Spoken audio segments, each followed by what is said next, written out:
Okay, सो आज हम लोग फिर लॉज ऑफ मोशन को, न्यूटन्स लॉ ऑफ मोशन के जो 3 लॉज हैं उसको नए पर्सपेक्टिव में देखने की कोशिश करेंगे।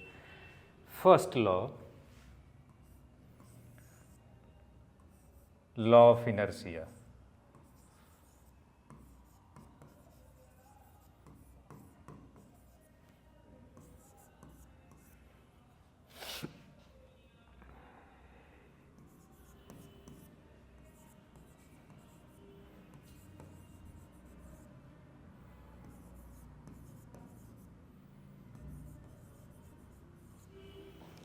ओके, सो फर्स्ट लॉ जो है लॉ ऑफ इनर्शिया है। सेकेंड लॉ हमें पता है मोमेंटम कंजर्वेशन से जुड़ा हुआ है। एक्चुअली में फोर्स जो है प्रोपोर्शनल होता है rate of change of momentum के, और ये एक्शन रिएक्शन पेयर के बारे में बात करता है कि ए ने बी पे जितना लगाया बी ने उतना ही ए पे लगाया, so equal in magnitude opposite in direction, acts on 2 different bodies.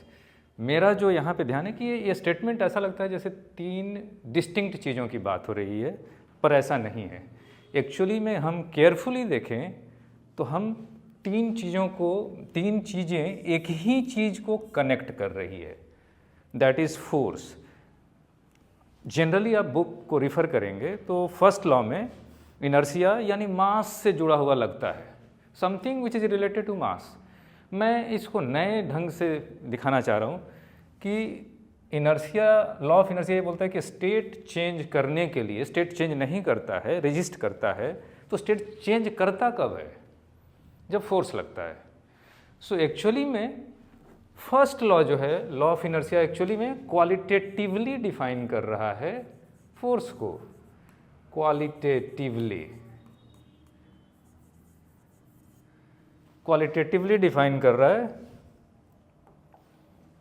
सो कहीं ना कहीं फोर्स आ गया यहाँ पे भी।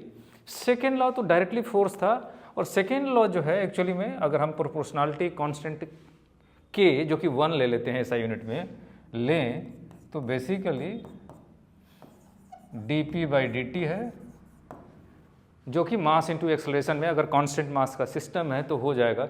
सो दिस इज क्वांटिटेटिवली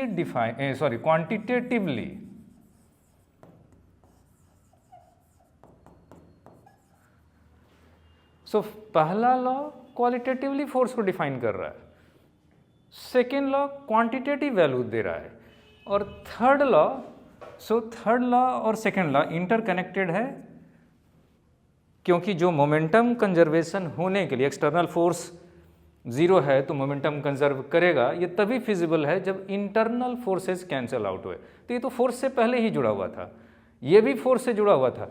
ये ऐसा लग रहा था कि फोर्स से नहीं जुड़ा हुआ है, पर एक्चुअली में देखा जाए तो तीनों कहीं ना कहीं फोर्स से जुड़ा हुआ चीज़ है।